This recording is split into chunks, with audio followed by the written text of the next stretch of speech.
Before there was active aerodynamics, before there was DRS, before teams could digitally control the very shape of their machines mid-corner, there was Colin Chapman and an idea that would fundamentally alter the trajectory of Formula One forever.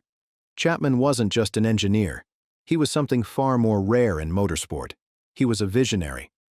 From the earliest days of his career, Chapman understood something that most others didn't.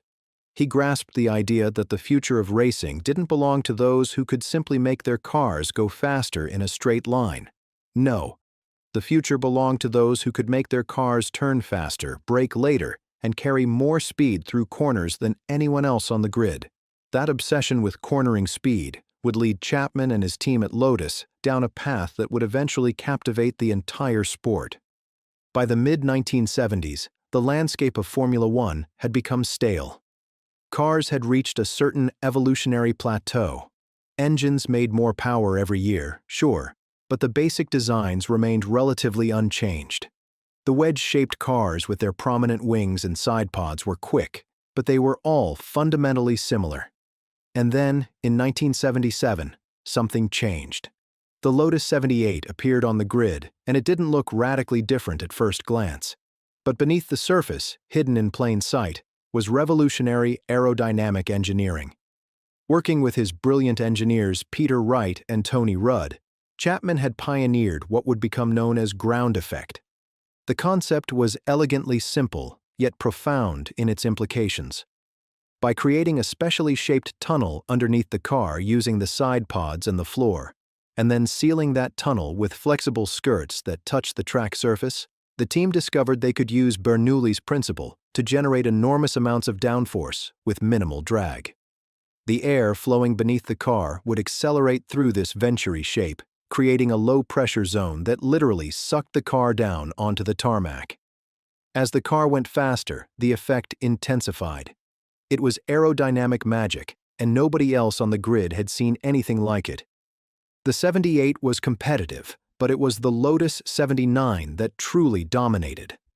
That car, piloted by Mario Andretti and Carlos Reutemann in 1978, won 5 races and announced to the world that a new era had begun. Every team scrambled to understand what Lotus had created. They added skirts to their cars, they reshaped their floor sections, they tweaked their radiator placements. By 1979 and 1980, ground effect had become the standard approach. But Lotus, having invented it, was determined to keep pushing the concept further. Peter Wright and the engineers understood something profound. If some downforce was good, then more downforce must be better. Colin Chapman believed this too. And that conviction would lead them toward the Lotus 80, a car that pushed ground effect to its absolute limit. The ban that changed everything, FIA bans skirts. But then something unexpected happened. The governing body panicked. By the end of 1980, Formula One had become genuinely dangerous. The G-forces that drivers were experiencing through corners had become almost inhuman. Drivers were talking about needing G-suits. Neck muscles were straining under loads that the human body wasn't designed to withstand for 2 hours at a time. The lap times were climbing faster than safety improvements could keep pace. Medical officials and race directors began raising serious concerns. Something had to be done, they decided. The solution, they believed, was to eliminate the very skirts that made ground effect possible. In late 1980, the FIA announced the new regulations for 1981. Skirts would be banned. But more than that, they would mandate a minimum ground clearance of 60 millimeters, approximately 2.5 inches, between the bottom of the car and the track surface. This measurement had to be maintained whether the car was stationary or at speed. The intent was noble. Slow down the cars, make them safer. Reduce the cornering speeds that were climbing into terrifying territory.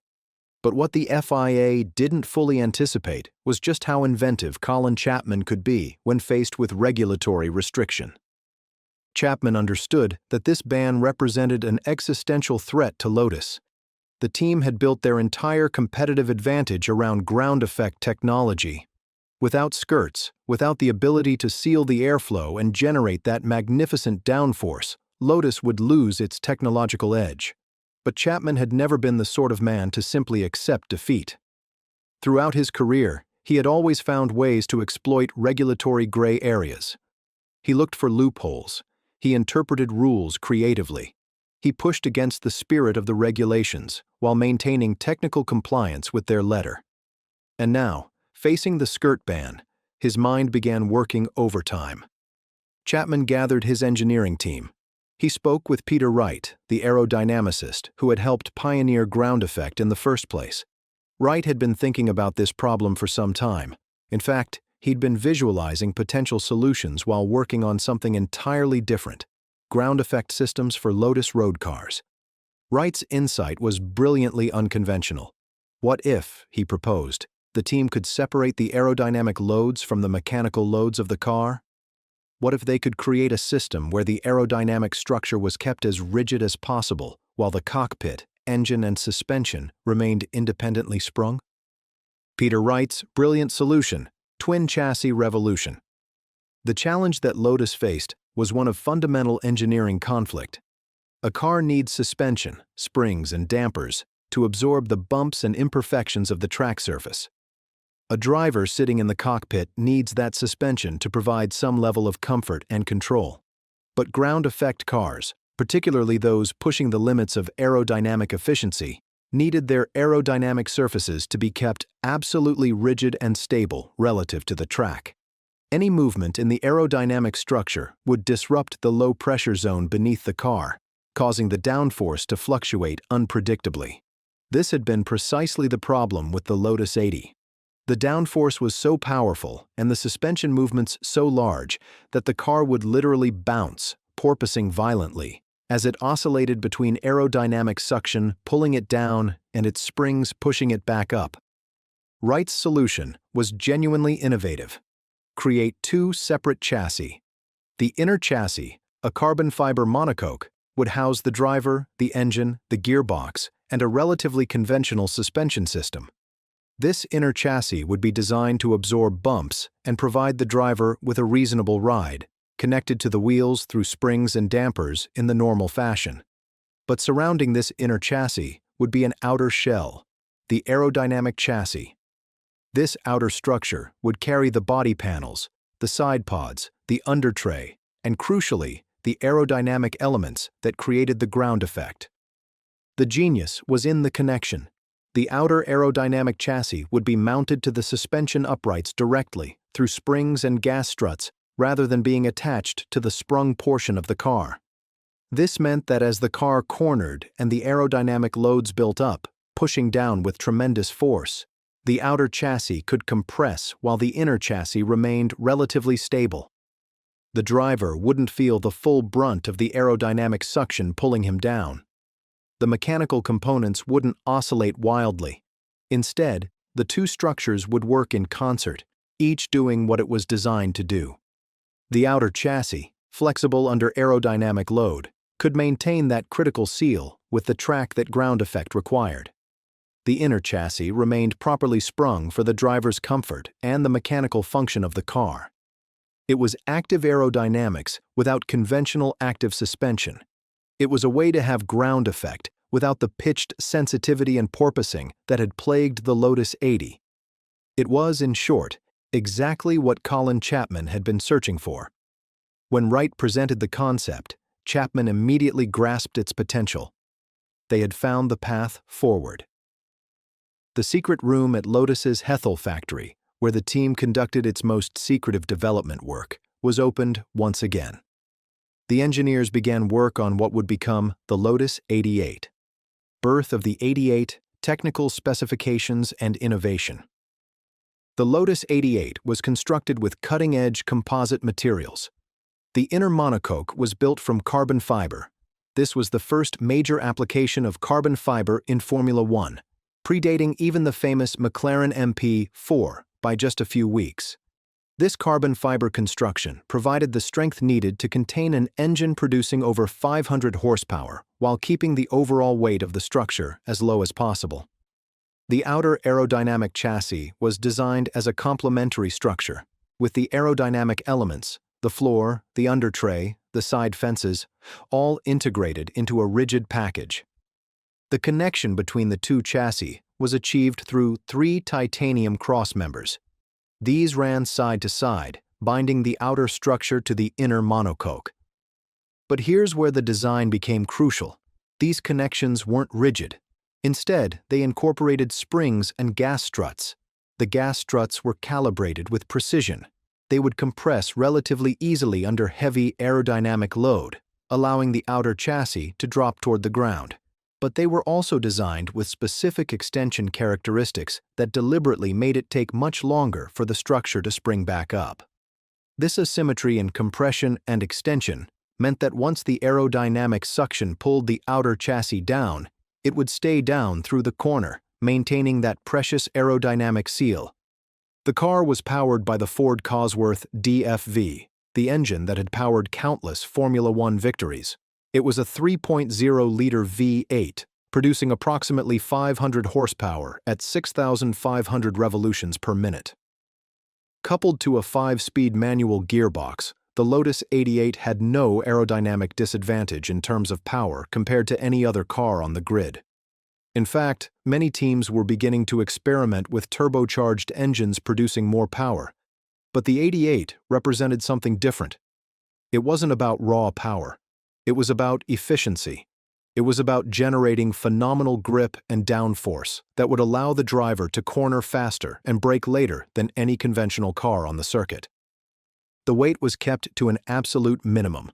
The entire car weighed just 1,290 pounds, less than many cars on the road today. The engineering was meticulous. Every component served a purpose. There were no unnecessary parts, no excess weight, no compromise.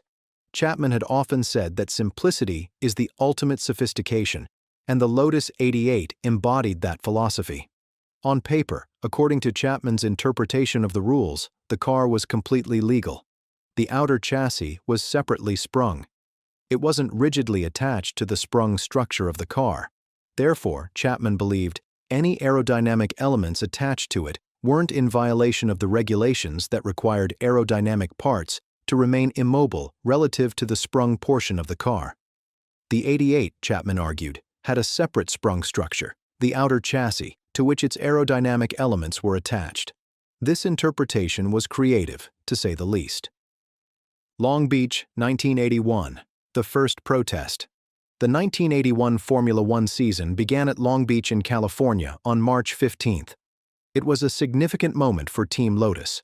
This was where they would introduce their revolutionary new machine to the world, exactly where Mario Andretti had taken the Lotus 78 to its first victory 4 years earlier. The Lotus 88 arrived at the circuit, and there was immediate interest from the media and rival teams. The car certainly looked different. The side pods were remarkably straight and simple, lacking the curved elegance of conventional designs. The undertray was angular and stark. But the real innovations were hidden, tucked beneath the surface where nobody could see the dual chassis architecture. On Friday morning, the 88 was presented for scrutineering. The FIA technical officials examined it carefully. They checked measurements. They reviewed the design.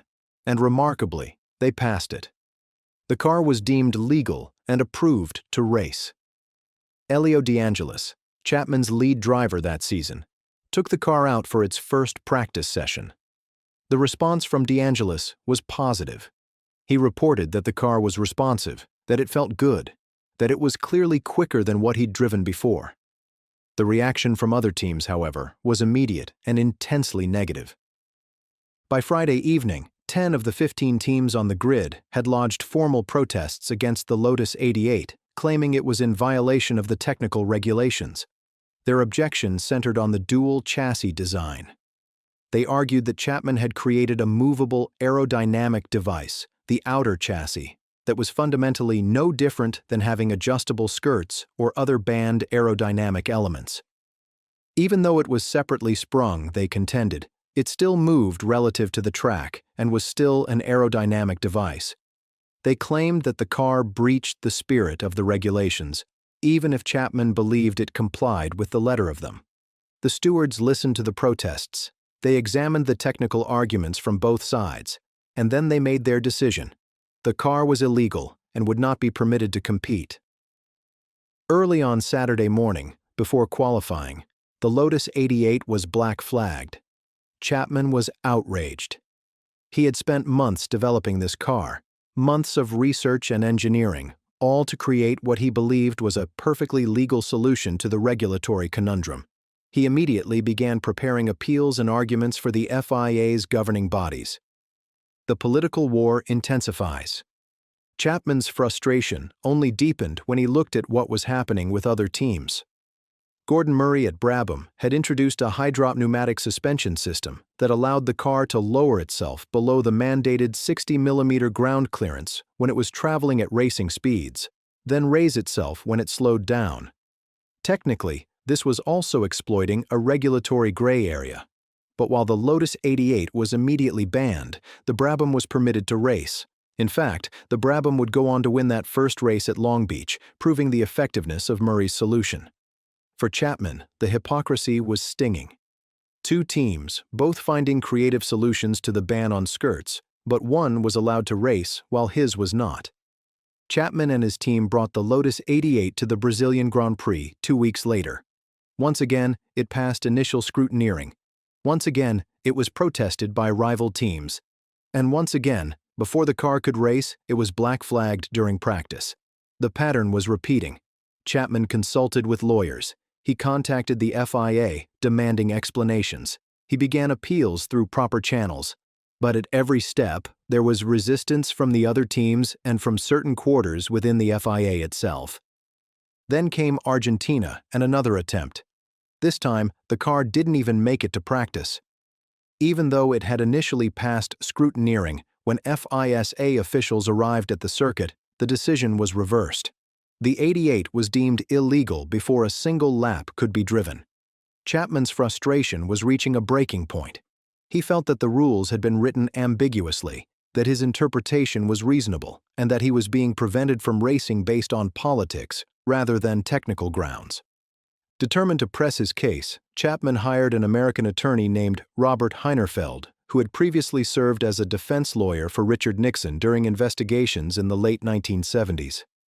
Heinerfeld was sharp and aggressive, exactly the kind of legal representation Chapman believed he needed to fight this battle. Chapman appealed the ban to the FIA Court of Appeal in Paris, requesting a formal hearing and ruling on the legality of the car. Meanwhile, Chapman prepared what he called the Lotus 88B, a revised version of the car with additional components added to the outer chassis, further reinforcing his argument that the aerodynamic structure was indeed a separately sprung chassis in its own right. In his mind, these modifications made the car even more clearly legal according to the regulations as written. But the modified 88B did nothing to change the fundamental opposition from other teams and the political pressure building within the FIA itself. Silverstone, 1981. The final stand. The political situation was coming to a head, and it reached its crescendo at the British Grand Prix at Silverstone in July of 1981. This was Chapman's home country, his circuit, a place where he had enjoyed countless victories over the years. The Royal Automobile Club, which governed the British Grand Prix, reviewed the technical regulations and the Lotus 88B. After careful consideration, they made a surprising decision. The car was legal and would be permitted to compete in the race, provided that Chapman accepted certain conditions regarding technical changes. For the first time since Long Beach, it looked as though Chapman might actually get his car onto a race grid. The fans at Silverstone embraced the possibility. The Lotus faithful, Chapman's supporters throughout the years, felt vindicated. Banners appeared in the grandstands reading, "We want Lotus 88." The car had become symbolic of something larger than just engineering and regulations. It represented the struggle of a visionary innovator fighting against a system that seemed designed to prevent him from racing his creation. But Jean-Marie Balestre, the president of FISA, was not about to allow the Lotus 88 to race at Silverstone. Balestre had become increasingly frustrated with Chapman's continued attempts to get the car onto the grid despite multiple bans. He believed that Chapman was deliberately testing the limits of his authority, that he was undermining the governance structure of Formula One. Balestre made an announcement that reverberated through the sport. If the Lotus 88 was entered into the British Grand Prix, FISA would strip the race of its world championship status. It would no longer count toward the Formula One championship. The entire event would be rendered meaningless in sporting terms. The Royal Automobile Club faced an impossible situation. They had ruled the car legal, but their own race stood to be stripped of its championship status if they allowed it to compete. The commercial and sporting implications were severe. They were forced to capitulate. The decision was reversed. The Lotus 88 would not race at Silverstone. Chapman was devastated. He had fought through every regulatory channel available to him. He had spent enormous resources on this campaign. He had gone up against the governing body itself, and he had lost. Chapman would make no further attempts to get the Lotus 88 into a race.